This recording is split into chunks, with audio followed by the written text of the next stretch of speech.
नारायण नारायण हरि हरि ओम।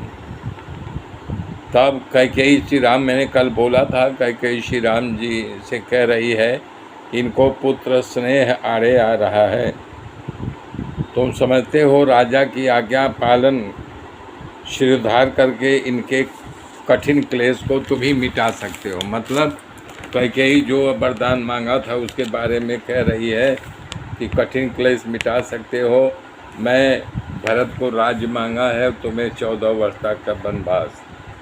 कैकेयी के वचन को सुन करके सुरकुल का सुर स्वाभाविक रूप से आनंद निधान श्री राम जी मुस्कुरा करके सभी दोषों से रहित ऐसे कोमल वाणी में कैकेयी से कहा, हे माता सुनो, वो पुत्र भाग्यशाली होता है जो अपने पिता के बिना कहे वचनों को पूरा कर देता है, उनकी आज्ञा का पालन करने वाला होता है।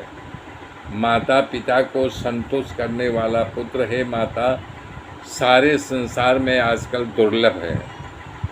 वन में विशेष रूप से मुनियों का मेरा मिलना होगा, जिससे मेरा हर ढंग से कल्याण होगा, जिसमें पिताजी की आज्ञा है।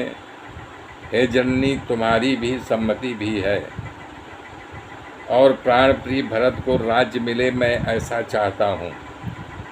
तब आगे की गाथा, हे माता, मुझे इस बात का दुख हो रहा है कि इतनी छोटी सी बात के लिए महाराज अत्यंत व्याकुल हैं। पिताजी कितना दुख है, मुझे इस बात का विश्वास नहीं हो रहा है कि इसी बात पर इतने ये बेचैन हैं, क्योंकि महाराज तो बहुत धीर गंभीर हैं और सारे गुणों की खान हैं। गुणों क्या समंदर हैं गुणों के। अवश्य मेरे से ही कोई मोटा अपराध हो गया है, मुझे जिससे महाराज मुझको कुछ नहीं कह रहे हैं। मुझे हमारा सौगंध है माता, बताओ।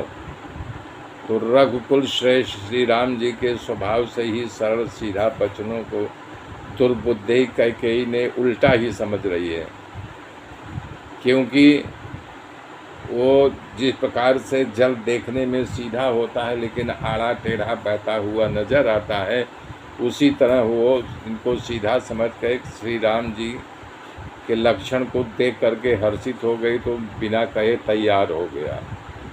कपट पूर्वक स्नेह दिखाते हुए बोली, तुम्हारा और भरत का सौगंध है पुत्र, मुझे राजा के दुख का और कोई कारण पता ही नहीं है, क्यों इतने दुखी है। हे तात, तुम तो अपराध कर ही नहीं सकते, मतलब तुम माता पिता के प्रति अपराध सपन में भी नहीं कर सकते हो। तुम तो माता पिता भाइयों को सुख देने वाले हो। हे राम, तुम जो कह रहे हो सत्य कह रहे हो, तुम माता पिता की आज्ञा पालने में तत्पर हो। मैं तेरी बलैया लूँगी राम, तुम फिर पिताजी को समझा करके कहो उनकी वृद्धावस्था में इनके जो है कलंक न लग जाए, इतना यश फैला हुआ है, तुम इनका प्रण पूरा करो। जैसे पुत्रों को पैदा किया हूँ, बड़ा इनका भाग्य है कि तुम जैसे पुत्र इनको प्राप्ति हुई है। तभी राजा की मूर्छा दूर हो गई और वो हा राम करते हुए अपना करवड़ बदलते हैं। तो इस प्रकार से जब उनकी मूर्छा दूर हो गई, मेरे मित्रों मेरे साथ बने रहिए, आगे की गाथा फिर कल बोलूँगा। तब तक के लिए जय श्री राम, जय श्री राम, जय श्री राम।